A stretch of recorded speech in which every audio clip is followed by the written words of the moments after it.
If the Gita is there, focus only on Gita. All else is just stories. Gita is not a story. Gita is a philosophical document of the highest order. It is not storytelling.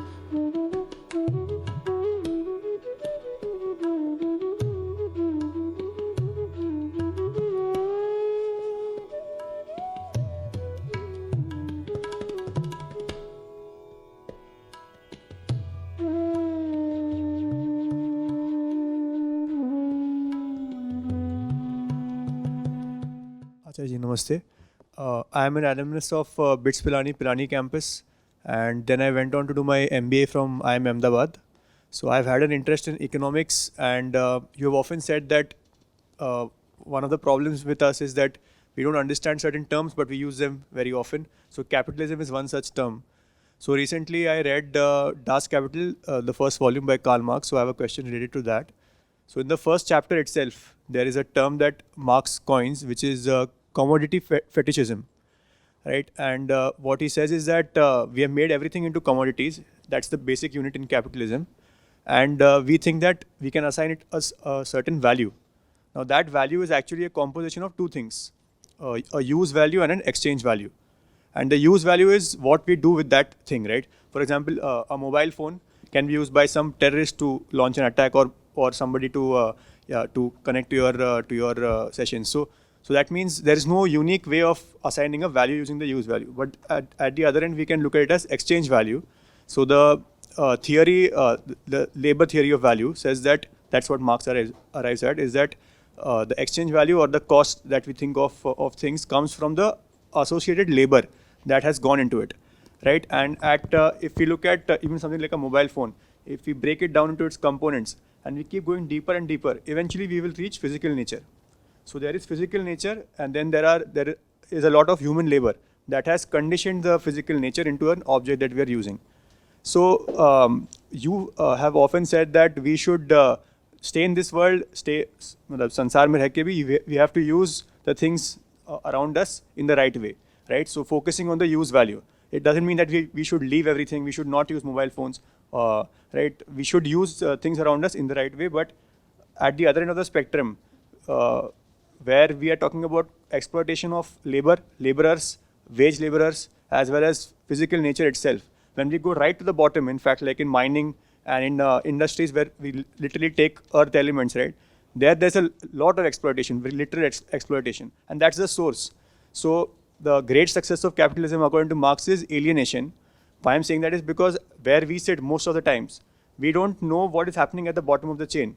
So my question is, without class consciousness, which is ultimately what Marx arrived at, that what we can do to rectify this is class consciousness, which will take care of that exchange value problem. People aren't even aware that they are part of a huge matrix, and right. So with spirituality and the way you put it, we are focusing on the use value. So how do we? I mean, we are tackling one part of the value definition, but the other part of the definition is tackled by class consciousness, according to Marx. So I just wanted to ask your views about that. No, that's not really true. If use value is the only thing that spirituality talks of, then we would be very happy to accept animal flesh, for example. No? It has a certain use. But is that what spirituality advocates?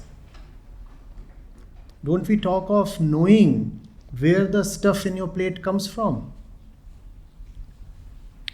You took the example of the mobile phone and you said that you must be conscious of the mine that rare earth, let's say, comes from, that goes into the mobile. Equally, have we not been continuously talking of knowing where the stuff in that packaged item, food item, is coming from? So, use in spiritual terms includes being conscious of everything in totality. Use, as Marx puts it, is just about fulfilling your desire. If something fulfills your desire, Marx would say it's useful to you. But that's not how Vedanta would look at it. Vedanta would not say that if something is fulfilling my desire, I call it useful. No, not that way. I have to know. Because ultimately the thing of use to me is understanding, bodh, realization. How can I reach that ultimately useful thing if I do not know what is useful to me right now, if I do not know the totality of it? So I really have to know everything. If you're using the mobile phone, that includes knowing all the constituents, components, even the taxation part, even the foreign policy part involved. No mobile phone, at least in India, is fully indigenous. When you are paying for it, you must know where the money is really going to. Same goes with things like selecting a job. Once you accept a job offer, let's say in the campus, it could be the Pilani campus or the IIM campus, is it just about the job being useful to you, or must you also know what your labor is really going towards? In fact, I used to say you must, before you take up an offer, you must also ask who the shareholders are and how their CVs look. Because ultimately a company exists for the shareholders' profits, does it not? That's the sole purpose of its existence. It exists to maximize shareholder profit. So that's what you work for there. Don't you want to know how they would utilize the profits you are giving them?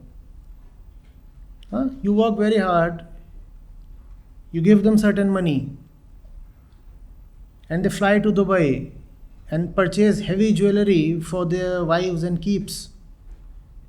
How does that sound to you? That's the output of your entire month's or year's work. Some random fat woman is now walking around with loads of jewelry. That's what you worked for really. How does that sound?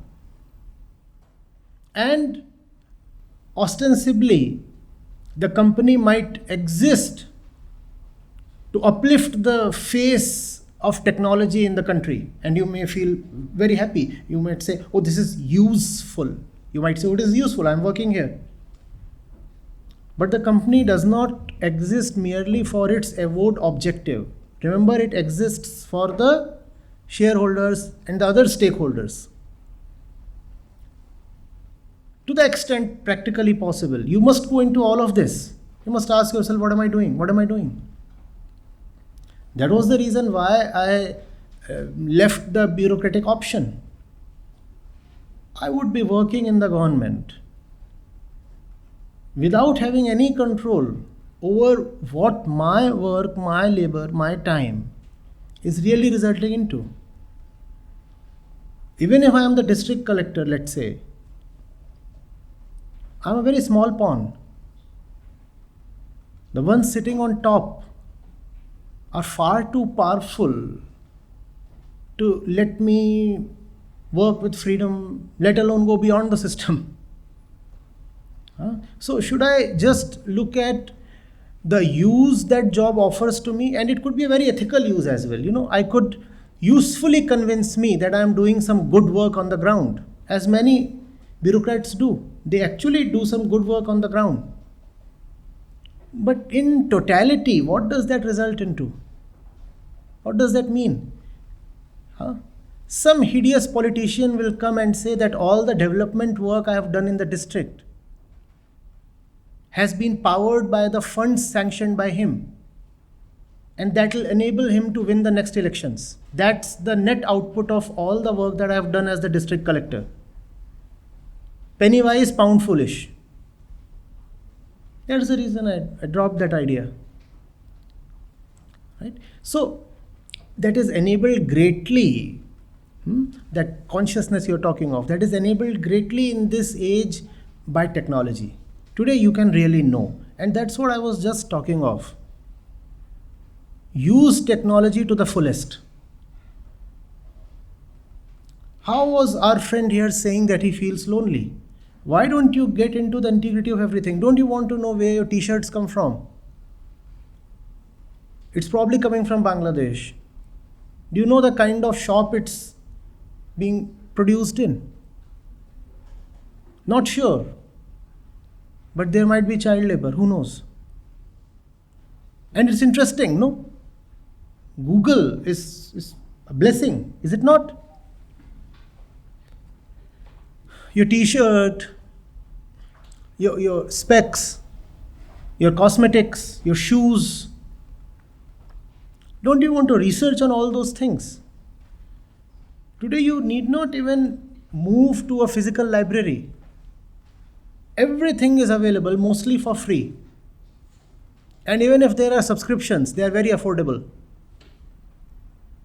So no and no. And I'm talking of very basic, objective, worldly knowledge, not even inner realization. That's the right use of technology. Let it enable knowledge. No point, for example, cursing China and not even knowing the depth of Chinese investment in India. What kind of patriotism is this? Where you know neither India nor China, nor trade and not even patriotism. You know none of these, and yet you shout aloud as a patriot. What's going on? Are we really even literate? Are we? This mobile phone in your hand is your great enabler towards freedom, if you know really how to use it. It will tell you of things that will be very disturbing and therefore very liberating. I talk so much of food, for example. Animal flesh is obviously obnoxious for 1,000 reasons. But even the vegetarian food that you are taking, do you bother to read up about it? Do you know what's going on? And it does not really require class consciousness, believe me. It just requires consciousness. If you start belonging to a class, it impedes consciousness. You need not be identified with a class or community or any division of any kind.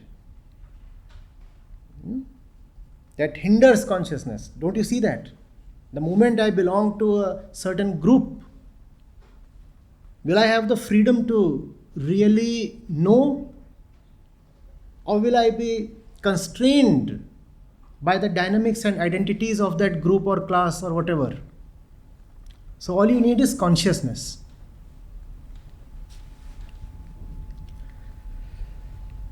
Is it getting too heavy? I think it is. Huh? You are great people, really. When I was your age, I wouldn't have tolerated this kind of thing. Disgusting. For 2 hours, somebody is talking some arcane stuff. No?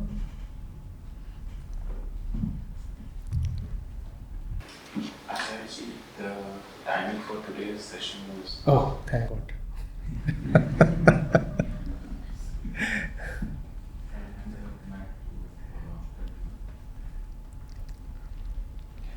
You are a wonderful audience. Seriously, how old are you? 17, 18, 20? 19. Wonderful, wonderful.